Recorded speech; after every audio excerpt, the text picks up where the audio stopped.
Hello po again. This is Dr. Farrah from Oklahoma.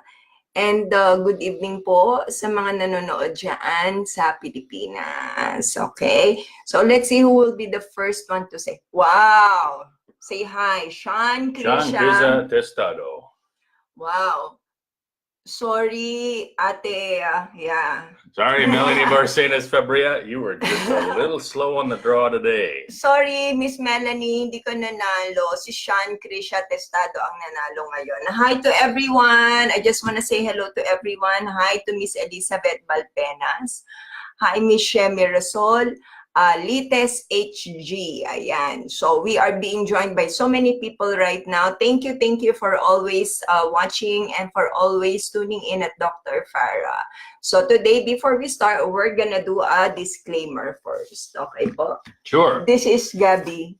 That's Gabby. Yan si Gabby. Okay, so we'll do a disclaimer. All right. The watching and interacting with this video does not constitute or initiate a doctor-patient relationship with Dr. Farrah. The information being provided by Dr. Farrah shall only be considered for education and entertainment purposes only. If you feel that anything you see or hear may be of value to you on this broadcast or on any website or in the medium of any kind associated with Dr. Farrah, you are encouraged to and agree to consult with a licensed healthcare professional in your area to discuss it. The views expressed here are simply that of Dr. Farrah and myself and should be taken as such. Okay, thank you very much, honey. That was such a nice disclaimer. So it's going to be a hot topic today. Again, like what I already told you, yeah, it's going to be about the issue of Charade Puno, okay? And what happened in the first time or the last time that we were talking about her. So what happened, what transpired after that, okay? But before that, I just want to say hello to Miss Glenda Victoria, to my friend. So she is a distributor in the Philippines right now. Yep. So she's trying her best. I think the FDA registration is almost over. So I'm very happy that it's gonna be available for everyone of you there. And she's trying her best to make it affordable for each and every one of you. So hi, Miss Glenda. Hello also to Sir Gil Matani, okay? So he's my good friend who is in Hong Kong, Singapore, China, and Macau. So if you have any problems, just please go and visit him. He's very accessible. He can go wherever you want to meet. He's gonna be there. He's one of the best distributor that I have ever had. So another is, if you are in South America, okay, so bostonc.com is now available. Or if you're everywhere else in the entire world, please go to amazon.com. So we're trying our best to make it accessible to every one of you, okay? So please bear with us, okay? Which, you know, again, it's taking a little while as far as the product registration in Philippines is concerned. But I'll touch on that here in just a little bit. Yeah, so I just want them to know that our website, drfarrah.com, is still live. Okay, so we are available in Phil, USA, Canada, Dubai, and Hong Kong. So if you're gonna if you're in this country, you can go to drfarrah.com. Okay po. This is our personal website. And again, my ebook, it's almost there. So please, hintayin nyo lang. Malapit na. Ano po? Okay, so what are the hot topics right now? Well, I'm gonna cover some things today that have never been shared with the public. Exciting. Call your friends, call your neighbors. This is gonna be a big event right now. Okay, but before we start that, honey, I just want to say hello to Miss Mean. Like a couple of days ago, she posted a picture of her. This is her. Yan. So she posted a picture of her in Cancer Patient Support Group. Do you remember her? I remember her, yeah. Okay. It was, if I'm not mistaken, cervical cancer, wasn't it? Yeah, so she was a cervical cancer patient of mine, I think 2 years ago, that the last time I saw her. And she was negative with PET scan, okay? So this was in May 14, and he said— Must be a coincidence. Yeah. So she said, "Hi, Doc Farrah Bunch, Jack Bunch. We have received the best gift from God after my cervical cancer battle. Thanks be to God for giving us hope by your protocols and herbal food medicines. God gives miracle to those who believe, a little baby girl. So, for those who are losing faith, wag po kayong mawalan ng pag-asa. So, especially those who are stage 4 cancer patient, because sometimes they think that they're not going to get better anymore. Yeah. So they're losing faith. You have complications of whatever ailments that you are suffering right now. Don't lose hope, okay? Because if you lose hope, then that's the end of it. Right, Ani? Yeah. Okay. So we're gonna... And I tell you what, Okay. I'm actually, unfortunately, I won't be able to, I'll talk slowly today, but I won't be able to talk in Tagalog. Me talking in Tagalog is like Nella Charade Puno trying to talk in English. Okay. I would be alam mo Okay. So I talked to Sir Jack today. I said you have to talk in slow English. Slow. Okay. So, but again, I just want to tackle again what happened the last time. What that we are talking about, the Charade Puno. How about the president yesterday? The day before. So that was it. This was May 24, 2019, and this was in billionario.com.ph. And Manila Bulletin. You're right. So it says here, Duterte says Dodi Puno fooled him into appointing wife in FDA. Who's Dodi Puno? Dodi Puno is the former director of the roads program, I believe, in the Philippines. Yeah, the DPWH. In fact, Miriam Defensor Santiago, the great Miriam Defensor Santiago, had accused him, I believe back in 2009, of what she called apocalyptic corruption. Because it was, I believe, something like over 60 billion pesos 60.5 disappeared over his tenure at the road board. Wow. Okay, but we're gonna read. Again, she just accused that he was not. Yeah. He was not found guilty. Okay. So even PCCI chief cheered when Nella Charade Puno was fired for corruption. President Rodrigo Duterte revealed that he got burned into appointing the wife of former Road Board Executive Director Rodolfo Dodi Puno in the Food Drug Administration.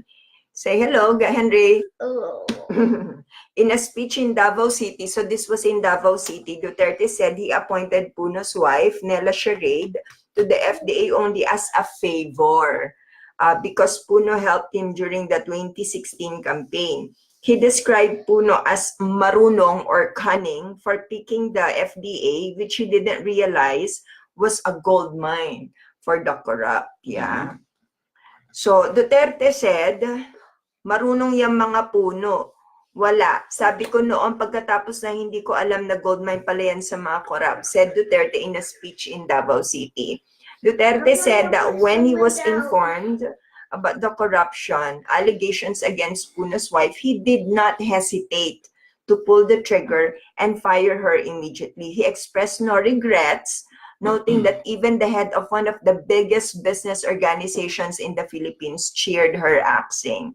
Biro mo, pati yung president ng Philippine Chamber of Commerce nagpasalamat. Kaya ako, wala na ako. Nung nalaman ko, sabi ko, diretso na. Hindi ako nagbibigay ng kwan. Kung mag-abot tayo, Duterte said, he has very little tolerance on corruption in his government, and he has no qualms about making the corrupt officials know about his sentiments. May mga kaibigan ako na cabinet members, ayaw ko nalang banggitin, yung iba ay, of course, retired, whatever reason. Pero pag sinabi ko na, Adre, about time to separate ways, corruption yan, he said. Okay, so Puno, the former boyfriend of starlet Alma Concepcion and Gretchen Barreto, was accused of plundering 60.5 billion from the road board from 2005 to 2009 by the late Senator Miriam Defensor Santiago, who died of lung cancer after undergoing chemotherapy. Who described it as apocalyptic corruption. So just in a small nutshell, so Duterte appointed Nella Charade Puno because of a favor, as a gift, because Dodi Puno was the one who helped him, okay, win the election. So he appointed Nella Charade Puno as an FDA director, even though she's not really qualified to be the FDA director. You know it, Charade, hindi ka qualified dyan, okay? Because the thing is, in the law, you should be a medical doctor, or you should have a master's, or relevant experience as far as regulatory management. So, and you have a 3-year exclusionary clause. So you have to basically not work for a regulated company for 3 years, okay, prior to appointment. So hindi ka daw dapat magtrabaho from any company before you get appointed. Yeah, it has to be 3 years. Yeah. So she was appointed in August of 2016. Here is the LTO, the license to operate for Rochar Cosmeceuticals. Okay, this was. And the authorized person is Nella Charade Puno. So this was in 2017. This is 2015. Okay. Okay. This is July of 2015. She was appointed a year later. So she would have had to have left Rochar 2 years before this to actually be appointed. So President Duterte got fooled. Okay, so that's one of the reasons why we think, and personally, the law was violated when Charade Puno was appointed as a director of FDA. Correct. Okay, next, honey. Next, well, basically, I'm going to go back just a little bit because the history of our issues with FDA is long and colorful, because it started several years ago. As many of you saw on Rated K with Karina Sanchez, we've been waiting for product approval for years. 3 years. 3 years. And so that was referenced on Rated K. And basically, what had happened back then is under Charade Puno's leadership, they did not want Dr. Farrah to be able to use the name doctor in her product, despite the fact of all the products that were in the market that utilized that term doctor. Like Dr. Scholl's, Dr. Pepper, Dr. Pinoy, many ones. And so Dr. Kaufman. Yeah, Dr. Kaufman soaps. We were fighting that. So basically, it's a title she has that she earned. They as well did not want us to use more than 150% of the Rennie for vitamin C. So what I did is I went and we went to have a meeting at FDA, and I brought an entire. I was basically like Santa, because I brought an entire big bag of all the products in the market that have LTOs that exceeded the Rennie for vitamin C by 200%, 300%, 500%. And they still wouldn't give us an approval because ours was 160%. So Dr. Farrah and I agreed, fine, we will drop it down to 150%. We'll call it good. They said no. They still wouldn't. Even if you comply, we still want you to be a drug. Just because. No reason given. And by the way, to get a drug approved is prohibitively expensive. So it was not long later that we were approached by a man who'd come up claiming to be from Malacanang. Yeah. He had an ID, I believe. He had an ID. Had the window sticker and everything. And he called. Well, I'll cover that. So in front of me, he said, I can cut through all the red tape on this issue. And so he opened up his phone and he showed me a contact in his phone. He said, I'm going to call him.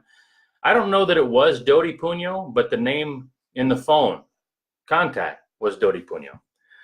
So he called this man. They spoke in Tagalog. And then he asked him in English, what is the spelling of your wife's first name? And okay, Charade. Okay, Charade. And then he told me that in order to get our LTO and LTO issues taken care of, that it was going to cost us, because of all the politics involved, that it was going to cost us 700,000 pesos. We wanted to be compliant. So we paid the 700,000 pesos. And then a few months later, we got an LTO. about 10 days after that, Charade Puno issued a warning on our products. And I couldn't understand why. We just gotten our LTO. Why would there be a warning against our products? So we started doing some investigation, and the LTO that we had received from Alabang was fake. This was inside the FDA. Inside FDA. So there was a racket where we were given a fake LTO. There was a syndicate. A syndicate. Yeah. That's funny because in their last interview, Charade Puno was talking about the syndicates. From my experience, the biggest syndicate was the one that she had created within FDA. So it was a fake LTO. So yeah, we paid 700,000 pesos and got a. We sued that person. We sued the middleman. That person, and we won. We won. So we were able to get half of our money. So not the entire, just the half. He paid just the half, but didn't get the entire money. But it's still there, you know. This syndicate, they are still in FDA. They are working their ass off because they want a lot of money. So that's just one of the reasons why we wanted to go out. We wanted to tell people that there's a syndicate there inside FDA. Like Rafi Tulfo was talking about a couple of days ago. He said that he has been talking to FDA. He has been telling FDA, why don't you raid these people who are making these counterfeit products, these fake products, he said. And the thing is, like with us, okay, with me, I'm legitimate because I have, in the end, I already had also my LTO, which is a legitimate LTO in the end. We ended up getting an additional LTO finally, which was legitimate. That's legitimate after a couple of years. We did not release the fact that the fake one to the press because we didn't want to embarrass FDA.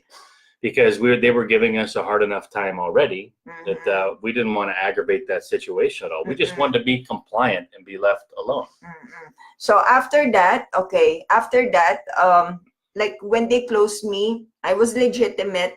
And how come those people who are faking my products, they're still outside, they're still in business. They're still in business right now. They're still making fake products, okay? Yeah. They're still making fake Dr. Farrah products. Where is the justice there? Where's the justice? Yeah, they refuse to raid them. So it's just unfortunate that is happening. So I'll go a little bit more in depth with that because the complaint that eventually led to our legal closure was actually initiated by Kenneth Hartigan Go. You may recognize his name because he was the former acting director, an officer in charge of the Food and Drug Administration a few years ago. And actually, he's the one who's tied up with Dengbaxia and Zulig right now. That's a big mess. But he is the one who had actually signed the paperwork establishing the complaint procedure within FDA. So it's kind of odd then that since he's the one that had signed off on the entire procedure for complaints within the FDA, his complaint did not follow the proper procedure because they didn't go to an FDA center or office to file the complaint. They didn't follow a proper procedure by utilizing the FDA website. A FDA representative was not used to interview the complainants. None of the complainants ever met you. So they're basically attesting to personal knowledge without actually having any personal knowledge. Nella Charade Puno never met you. No. It's impossible for a complainant to have personal knowledge and attest to that and swear to that if they have no personal knowledge. And basically, aside from the generalized claims of the complainants and their reputations as medical society presidents, they provided no evidence of any kind. So the complaint should have never been given any consideration. The proper procedure was not followed. No evidence was submitted, and there was no aggrieved party. So the complaint should have never been given any merit. As well as there is no evidence that they had not filled out the non-forum shopping certification with FDA. Because basically what had happened is Kenneth Hartigan Go and all of his cohorts, they filed the same complaint with FDA, with DOH, with PRC. Yeah. Basically just, trying to get you, shuttered. Jammed up. Just jammed up. And so basically, this should have never been given any thought at all, because it was just completely wrong. Yeah. But then they did not win. In TRC, they did not win. No. In DOH, they did not win as well. No, but that's just with Charade Puno. just with because Charade Puno is allegedly, she was allegedly paid. So for those who have the primary point of contact, so you have to come out, okay? Oh, you have to come out. Actually, we're waiting on some sworn statements right now from people who Mm-hmm. will allege that she was paid $1 million to close our facility. Mm-hmm. So I'm looking real forward to that. Mm-hmm. And basically, when she had issued her summons of her original summons to us on July 27th, we were given 10 days to respond, and so we responded within the 10 days. But then it was completely disregarded, because in her response to actually close our facility, she said, "To date, this office has yet to receive any answer from the respondent. Considering that the regulatory period to file an answer had lapsed and no answer was filed, respondent is declared to be in default. Hence, this case is deemed submitted for decision, and final resolution of this case is in order." So she was saying that we didn't answer when we did answer. Okay, that's not true. Okay. And then a few weeks later, during there was a committee on appropriations in the House of Representatives. She was being questioned by Congressman Gary Alejandro as to why we were closed. And I'm gonna read a quote here from her. I'm sorry if this is a little tough to follow. With the FDA's enforcement, okay, we just don't close it down because it's unregistered. It undergoes we have solid evidences. There was a case build up, over several months. But then her decision stated that the basis for closure was that we had not answered her summons, which we clearly had. So it was a failure of due process. This is one that even the Inquirer was saying that due process was followed. Mm-hmm. Every time the Inquirer prints something that's really dumb, I would send them a correction. Funny thing is, they don't correct their stuff. They don't correct their stuff. They just print ignorant, ill-informed propaganda, and then don't fix it. Mm-hmm. Well, they believe their lies. That's it. Exactly. Yeah. So basically, she also didn't follow the implementing rules of the Director General, because the fact is, the maximum imposable fine by a Director General is 500,000 pesos. Like, for example, Dengvaxia, Sanofi Pasteur, she fined them 100,000 pesos. Mm-hmm. She fined you, Mom, over 1 million. 1 million, yeah. Until now, I didn't pay until now. And as per the implementing rules of the Act, the maximum suspension period for an LTO is only up to 1 year. Mm-hmm. And she had permanently revoked her LTO, which is beyond her legal authority and ability to do that. Mm-hmm. And the Regulatory Enforcement Unit, she tried to say that, like in her most recent interview, we just closed the pharmacy. Well, first of all, we don't have a pharmacy. We did not have a pharmacy. As you'll closely see here, she closed the entire facility. She closed the entire facility. The entire facility was ordered closed. So for a while, I was homeless as well, because that place is also my home. And the FDA has no jurisdiction on clinics. That's why they cannot close the clinic. That's another thing the Inquirer wrote about. But we were crying about. Yeah, then they did. They can't close people's homes. They can't close clinics. It's not within their charter. It's not within their jurisdiction, but they did it anyway. Yeah. Additionally, you've heard about all the